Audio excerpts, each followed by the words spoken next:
नमस्कार भाइयों बहनों, मेरे चैनल में आपका स्वागत है। छोटू क्लासेस विक्रमपुर में। इस चैनल पे प्रीवियस ईयर क्वेश्चन अपलोड कर किया जाता है हर एग्जाम का, all to all. Bihar police का, बिहार दरोगा का अपलोड कर दिया all to all previous year question. अब बिहार एसएससी का और एनसीईआरटी का और लुसेंट का भी अपलोड करेंगे। कुछ कुछ कर दिए हैं। चलिए, कर्मचारी चयन आयोग एसएससी द्वारा आयोजित constable GD BSF CSF CRPF SSB ITBP AR NIA SSF सामान्य जानकारी अध्यायवार सॉल्व पेपर अध्याय बाय अध्याय सॉल्व करवा रहे हैं। ठीक, पहले देखिए इतिहास का करवा दिया, प्राचीन इतिहास अपलोड करा दिया, जाके देख लीजिएगा, प्ले स्टोर बना हुआ है। मध्यकालीन इतिहास भी अपलोड कर दिए हैं, एक वीडियो। आधुनिक इतिहास भी अपलोड कर दिए हैं, 2-3 वीडियो आधुनिक इतिहास का है। और भारतीय राज्य व्यवस्था का भी अपलोड कर दिए हैं, 5 वीडियो इसका अपलोड किए हैं। विश्व का भूगोल भी अपलोड कर दिए हैं एक वीडियो में। अब भारत का भूगोल 1-2 वीडियो अपलोड कर दे, तीसरा वीडियो अपलोड करेंगे। ठीक है, 2 वीडियो अपलोड कर दिए, तीसरा वीडियो अपलोड करेंगे। ठीक है, देखिए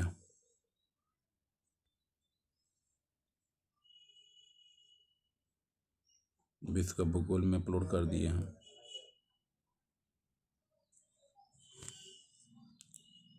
देखिए 200 क्वेश्चन अपलोड कर दिए हैं। चलिए 201 से पढ़ दे। ठीक, 200 कर दिया अपलोड। चलिए 201 नंबर क्वेश्चन।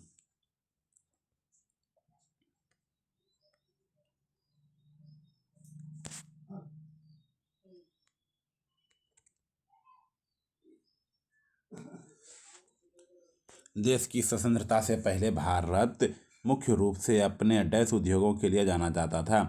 देश की स्वतंत्रता से पहले भारत मुख्य रूप से अपने डैश उद्योगों के लिए जाना जाता था। हस्तशिल्प, हस्तशिल्प, हस्तशिल्प। भारत में आज़ादी से पहले कपड़ा और हस्तशिल्प एक प्रसिद्ध उद्योग माना जाता था। अंग्रेजों के आगमन के बाद ये उद्योग धीरे धीरे नष्ट हो गए, क्योंकि अंग्रेजों द्वारा इसे हस्त हस्ताक्षरित किया गया। आइए आइए दूसरा क्वेश्चन। चीनी उद्योग के लिए प्राथमिक कच्चा माल डैश है। चीनी उद्योग के लिए प्राथमिक कच्चा माल डैश है। गन्ना है। क्या है? गन्ना है, गन्ना है, गन्ना है। चीनी उद्योग के लिए प्राथमिक कच्चा माल गन्ना है। चुकंदर से भी चीनी का उत्पादन किया जाता है। चुकंदर से भी चीनी का उत्पादन किया जाता है। अमेरिका भूविज्ञान चार्ल्स बेल्ट और दोराबजी टाटा ने लोहे के अयस्कों की खोज कहाँ की थी? अमेरिकी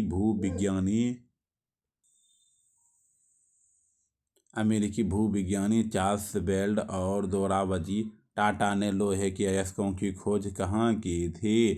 राजहारा की पहाड़ियाँ, राजहारा की पहाड़ियाँ, राजहारा की पहाड़ियाँ।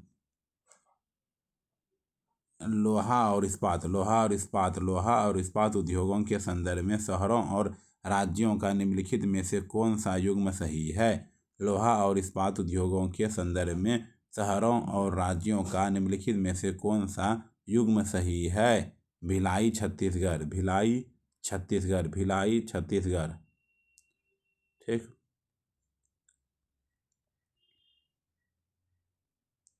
भारत के बम्बई में कताई मिल के रूप में पहली कॉटन मिल किस वर्ष स्थापित की गई थी? भारत के बम्बई में कताई मिल के रूप में पहली कॉटन मिल किस वर्ष स्थापित की गई थी? 1854, 1854, 1854। निम्नलिखित में से कौन सा एक लौह खनिज है? मैग्नीज है। निम्नलिखित में से कौन सा एक लौह खनिज है? मैग्नीज है। एल्युमिनियम ऑक्साइड, तांबा, क्यूप्राइड, पायराइट, मेकेलाइट, जस्ता, zinc, blende, calamine. Tata iron and steel company TISCO की स्थापना किस वर्ष हुई थी? 1907 में, 1907 में हुई थी, 1907 में हुई थी। भारत के निम्नलिखित में से किस राज्य में सोने के भंडार हैं? भारत के निम्नलिखित में से किस राज्य में सोने के भंडार हैं? कर्नाटक, कर्नाटक, कर्नाटक, कर्नाटक। भारत का एक प्रमुख लौह अयस्क क्षेत्र है। भारत का एक प्रमुख लौह अयस्क क्षेत्र है ओडिशा झारखंड क्षेत्र। ओडिशा झारखंड क्षेत्र। ओडिशा झारखंड क्षेत्र। उड़ीसा झारखंड क्षेत्र। उड़ीसा झारखंड क्षेत्र। भारत का सबसे बड़ा बॉक्साइट उत्पादन राज्य कौन सा है? भारत का सबसे बड़ा बॉक्साइट उत्पादक राज्य कौन सा है? ओडिशा है। क्या है? ओडिशा है। ओडिशा है। भारत के निम्नलिखित इस्पात संयंत्रों में से कौन सा सार्वजनिक क्षेत्र के अंतर्गत नहीं आता है? टिस्को। भारत के निम्नलिखित इस्पात संयंत्रों में से कौन सा सार्वजनिक क्षेत्र के अंतर्गत नहीं आता है? टिस्को। टिस्को। टिस्को। टिस्को। चलिए 12 नंबर टॉपिक, भारत में परिवहन का टॉपिक। भारत की राजधानी को विभिन्न जिला मुख्यालयों से जोड़ने वाली सड़कों को डैश के रूप में जाना जाता है। इन सड़कों का निर्माण और रख रखाव राज्य लोक विभाग PWD द्वारा राज्य और केंद्र शासित प्रदेशों में किया जाता है। राज्य राजमार्ग है। ये राज्य राजमार्ग। Golden quadrilateral super highway Delhi dash Chennai और मुंबई को जोड़ता है। Golden quadrilateral super highway Delhi dash Chennai और मुंबई को जोड़ता है। कोलकाता। क्या है? कोलकाता। कोलकाता। कोलकाता। निम्नलिखित में से कौन सी भारतीय रेलवे ट्रैक की एक श्रेणी नहीं है? निम्नलिखित में से कौन सी भारतीय रेलवे ट्रैक की एक श्रेणी नहीं है? फुटगेज। भारत में अंतः स्थलीय नौ संचालन जलमार्ग डैश किलोमीटर लंबा है। भारत में अंततः स्थलीय नौ संचालन जलमार्ग किलोमीटर लंबा है। 14,500। 14,500। 14,500। जल परिवहन का सबसे सस्ता साधन है। यह भारी व स्थूलकाय वस्तुएं ढोने के लिए अनुकूल है। भारत में अंतः स्थलीय नौ संचालन जलमार्ग 14,500 किलोमीटर लंबा है। दीनदयाल बंदरगाह गुजरात के कांडला में स्थित एक डैश बंदरगाह है। दीनदयाल बंदरगाह गुजरात के कांडला में स्थित एक डैश बंदरगाह है। ज्वारीय बंदरगाह है। ठीक है। चलिए, पवन हंस हेलीकॉप्टर्स लिमिटेड अपने अपवर्तीय संचालन में किससे हेलीकॉप्टर सेवाएं प्रदान करता है? पवन हंस हेलीकॉप्टर्स लिमिटेड अपने अपतटीय संचालन में किससे हेलीकॉप्टर सेवाएं प्रदान करता है? तेल और प्राकृतिक गैस निगम। भारत में दुनिया का दूसरा सबसे बड़ा दूसरा सबसे बड़ा डैश नेटवर्क है जो कुल मिलाकर लगभग 62.16 लाख किलोमीटर 2020-21 तक समेकित है। भारत में दुनिया का दूसरा सबसे बड़ा डैश नेटवर्क है जो कुल मिलाकर लगभग 62.16 लाख किलोमीटर 2020 से 2021 तक समेकित है। सड़क। क्या है? सड़क। भारत में अंतर्देशीय जलमार्गों के विकास, रखरखाव और प्रबंधन की देखभाल कौन करता है? भारत में अंतर्देशीय जलमार्गों के विकास, रखरखाव और प्रबंधन की देखभाल कौन करता है? भारतीय अंतर्देशीय जलमार्ग प्राधिकरण।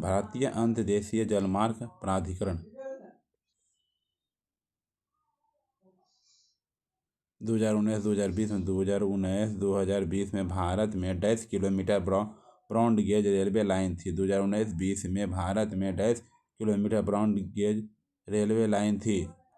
63,950।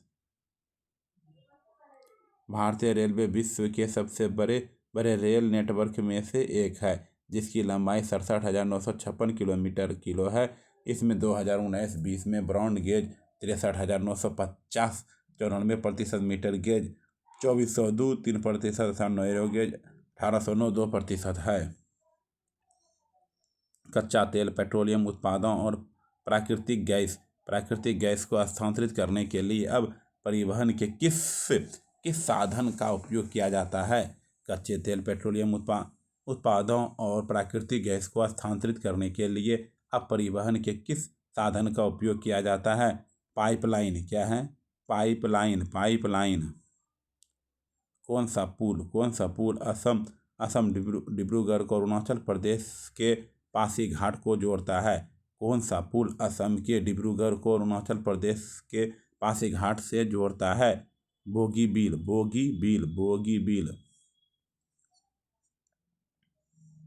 भूमि से घिरा हुआ भारत का सबसे बड़ा बंदरगाह निम्न में से कौन सा है? भूमि से घिरा हुआ भारत का सबसे बड़ा बंदरगाह निम्न में से कौन सा है? विशाखापट्टनम। भारत का दक्षिणतम बंदरगाह किस राज्य में स्थित है? भारत का दक्षिणतम बंदरगाह किस राज्य में स्थित है? तमिलनाडु। इंडिगो एयरलाइंस का सह संस्थापक कौन है? इंडिगो एयरलाइंस का सह संस्थापक कौन है? राहुल भाटिया। ठीक है। आइए, जनसंख्या परिदृश्य का पढ़ना है। क्वेश्चन क्या आता है इससे? टॉपिक है ये सब। जनगणना 2011 के अनुसार भारत के किस राज्य में महिला साक्षरता दर सबसे कम है? जनगणना 2011 के अनुसार भारत के किस राज्य में महिला साक्षरता दर सबसे कम है? राजस्थान में।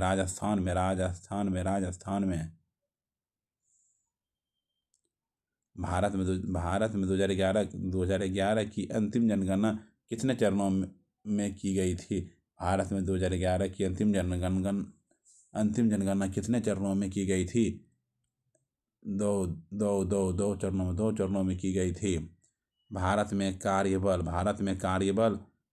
आबादी में डैश के लोग शामिल नहीं होते हैं। भारत में कार्यबल आबादी में डैश के लोग शामिल नहीं हुए हैं। 14। जनगणना रिपोर्ट 2011 के अनुसार किस भारतीय राज्य की साक्षरता दर दूसरी सबसे कम है? जनगणना रिपोर्ट 2011 के अनुसार किस भारतीय राज्य की साक्षरता दर दूसरी सबसे कम है? हिमाचल प्रदेश है। 2011 की जनगणना के अनुसार भारत का जनगणना घनत्व प्रति वर्ग किलोमीटर कितना है? 382 है।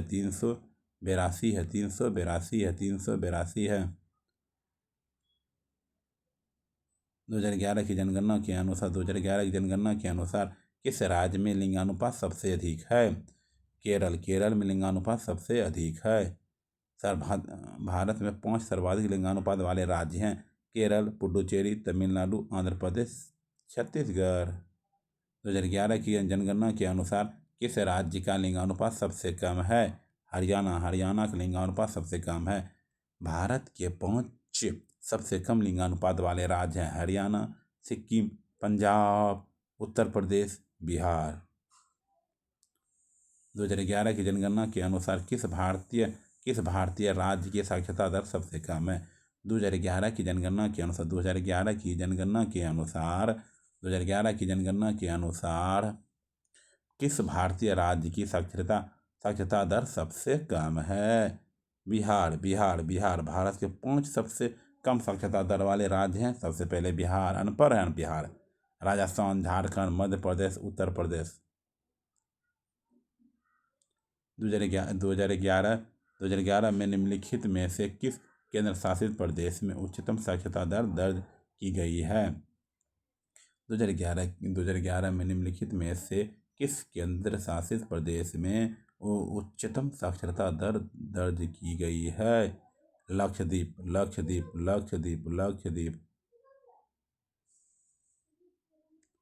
भारत में 5 सर्वाधिक साक्षरता दर वाले राज्य केंद्र शासित प्रदेश निम्न हैं: केरल, लक्षद्वीप, मिजोरम, त्रिपुरा, गोवा। जनगणना 2011 के अनुसार देश का दूसरा सबसे कम जनसंख्या वाला राज्य कौन सा है? जनगणना 2011 के अनुसार देश का दूसरा सबसे कम जनसंख्या वाला राज्य कौन सा है? मिजोरम है। भारत के 5 सबसे कम जनसंख्या वाले राज्य हैं: सिक्किम, मिजोरम, अरुणाचल प्रदेश, गोवा, नागालैंड। ठीक। जनगणना 2011 के अनुसार भारत की साक्षरता दर कितनी थी? 74.04%।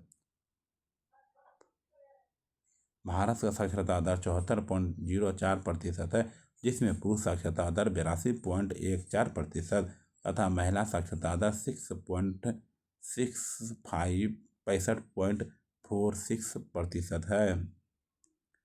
भारत में दशकीय जनसंख्या कराने की जिम्मेदारी किस मंत्रालय को होती है? भारत में दशकीय जनसंख्या कराने की जिम्मेदारी किस मंत्रालय की होती है? गृह मंत्रालय। क्या है? गृह मंत्रालय।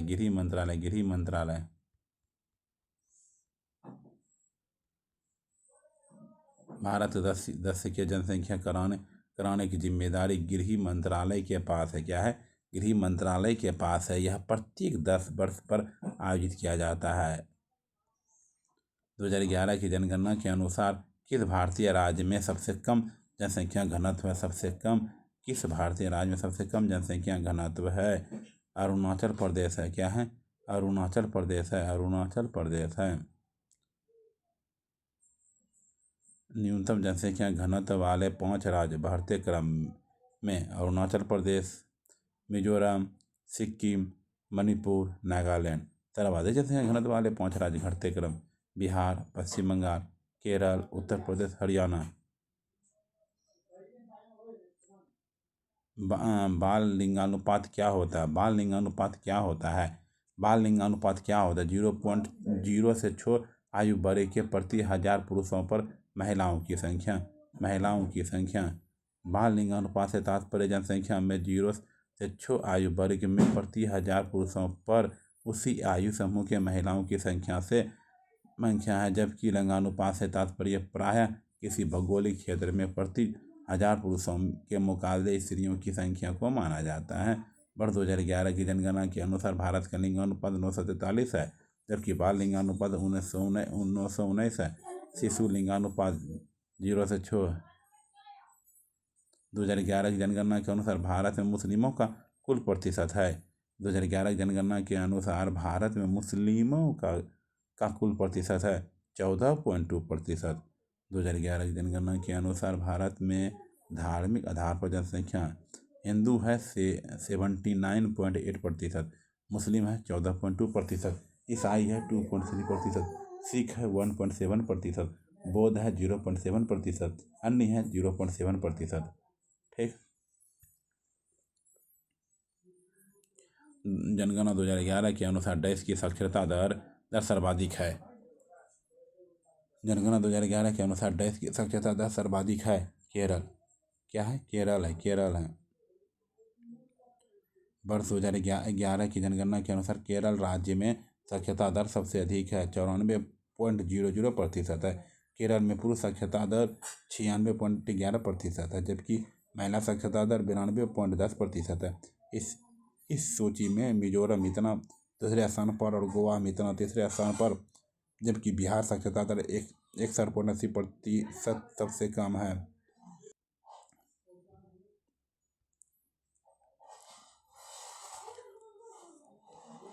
चलिए, धन्यवाद। अगले वीडियो मिलते हैं। ठीक है, अगले वीडियो मिलते हैं। इसको लेके विविध भी है, विविध है। चलिए, विविध भी है, तब अगले वीडियो बनाएंगे। किसी पर्वत के प्रतिपवन दिशा में स्थित शुष्क भूमि के क्षेत्र को क्या कहते हैं? किसी पर्वत के प्रतिपवन दिशा में स्थित शुष्क भूमि के क्षेत्र को क्या कहते हैं? वर्षा वंचित क्षेत्र।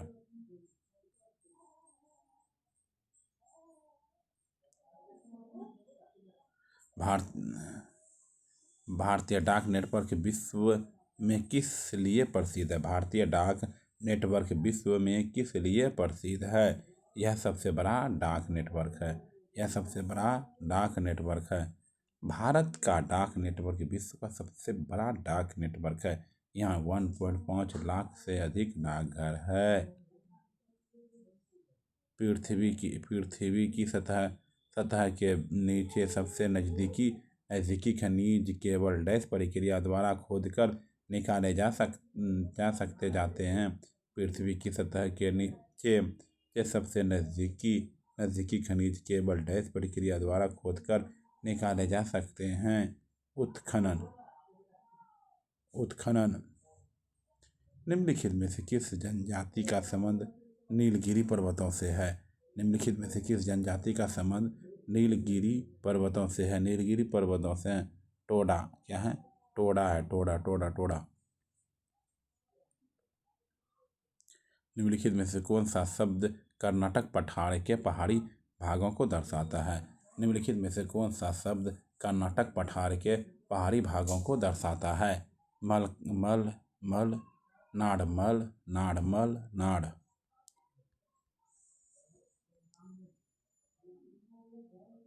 ग्रेट इंडियन डेजर्ट के बारे में निम्नलिखित में से कौन सा कथन गलत है? पद्म इस क्षेत्र की प्रमुख नदी है।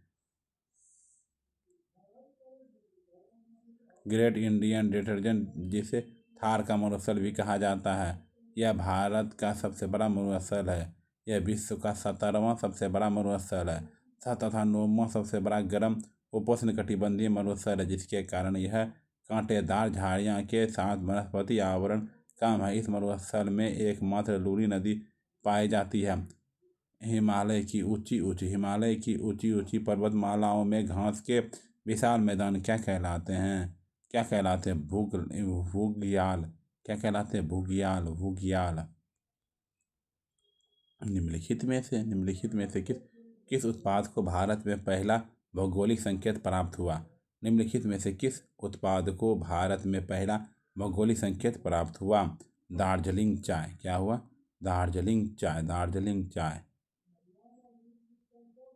छत पर वर्षा जल संचयन शुरू करने वाला पहला भारतीय राज्य कौन सा है? तमिलनाडु है। छत पर वर्षा जल संचयन शुरू करने वाला पहला राज्य कौन सा है? तमिलनाडु है। भारतीय मौसम विभाग IMD ने वर्षा से नदियों और जलाशयों में जल स्तर में वृद्धि के आकलन के लिए डैश नामक एक नई तकनीक विकसित की है।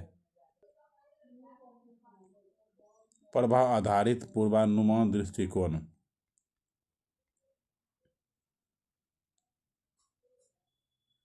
फ्लोटिंग फूम दिस भारत के किस राज्य में पाए जाते हैं? मणिपुर पाए जाते हैं। फ्लोटिंग फूम दिस भारत के किस राज्य में पाए जाते हैं? मणिपुर पाए जाते हैं। मणिपुर। असम में पारंपरिक घरों को स्टिल्स पर क्यों बनाया जाता है? असम में पारंपरिक घरों को स्टिल्ट पर क्यों बनाया जाता है? बाढ़ और वन्य जीवों का खतरा। भारत की सबसे लंबी उन्नत या एलिवेटेड रोड डैश में स्थित है? भारत की सबसे लंबी उन्नत रोड डैश में स्थित है? गाजियाबाद। भारत की सबसे लंबी एलिवेटेड रोड गाजियाबाद में स्थित है। इसकी कुल लंबाई 10.30 किलोमीटर है। बड़ी संख्या में गहरी गलियों या घाटी वाले क्षेत्र को क्या कहा जाता है? बड़ी संख्या में गहरी गलियों और घाटी वाले क्षेत्र को क्या कहा जाता है? वेंडलैंड या स्थलाकृति।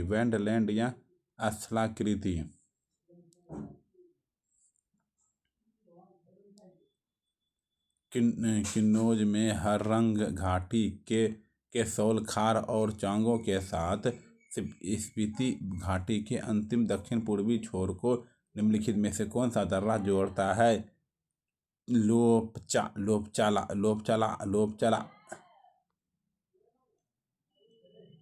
महावेली गंगा डैश की सबसे लंबी नदी है। महावेली गंगा डैश की सबसे लंबी नदी है। श्रीलंका है। महावेली गंगा नदी श्रीलंका की सबसे लंबी नदी है। इसकी कुल लंबाई 335 किलोमीटर, जो उत्तर पूर्व की ओर बहते हुए श्रीलंका के पूर्वी तट को रियार की खाड़ी बंगाल की खाड़ी से मिल जाती है।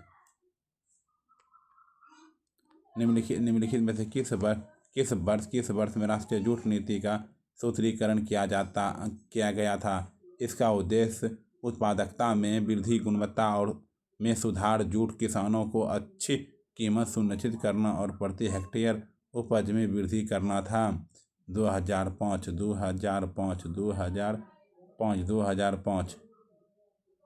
निम्नलिखित में से कौन सी महासागरीय धाराओं की विशेषता नहीं है? निम्नलिखित में से कौन सी महासागरीय धाराओं की विशेषता नहीं है? उनकी कोई निश्चित दिशा नहीं होती।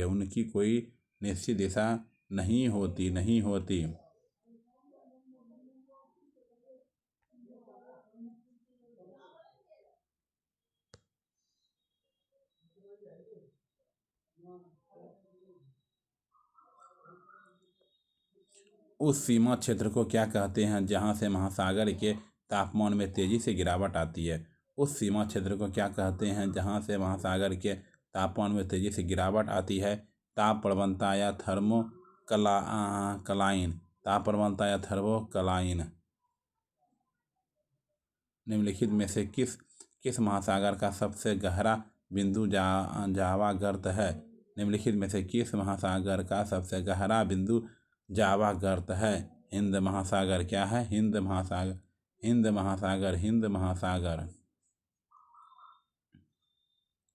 मृदा प्रबंधन और फसल चक्र, खरपतवार और कीट नियंत्रण और फसलों की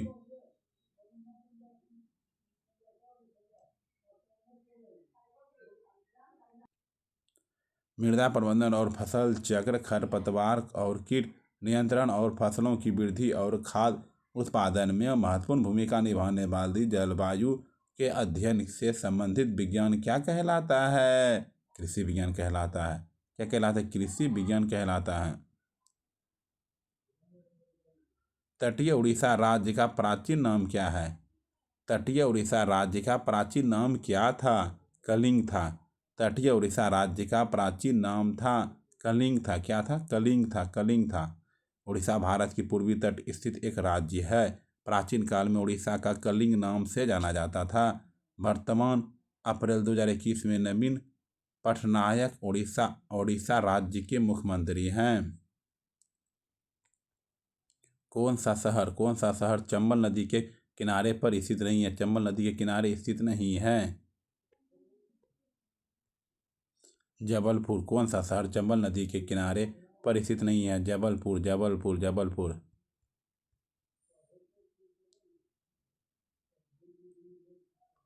औरंगाबाद किस नदी के किनारे पर स्थित है? औरंगाबाद किस नदी के किनारे पर स्थित है? औरंगाबाद किस नदी के किनारे पर स्थित है?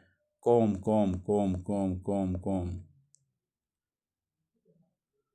कुओं और नलकूपों के बाद भारत में सिंचाई का सबसे बड़ा साधन निम्न में से कौन सा है? कुओं और नलकूपों के बाद भारत में सिंचाई का सबसे बड़ा साधन निम्न में से कौन सा है? नहरें हैं। क्या है? नहरें। डैश नहर निर्गम कैनाल आउटलेट के कमान क्षेत्र में पानी के समान वितरण की एक प्रणाली है। डैश नहर निर्गम कैनाल आउटलेट के कमान क्षेत्र में पानी के समान वितरण की एक प्रणाली है। बाड़बंदी।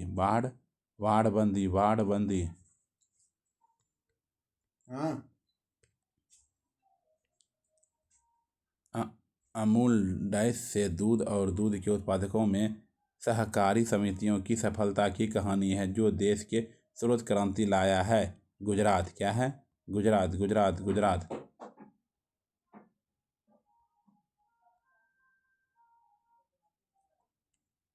धन्यवाद, अगले वीडियो मिलते हैं अर्थव्यवस्था में। ठीक, चलिए सब्सक्राइब कर दीजिए, लाइक शेयर कमेंट।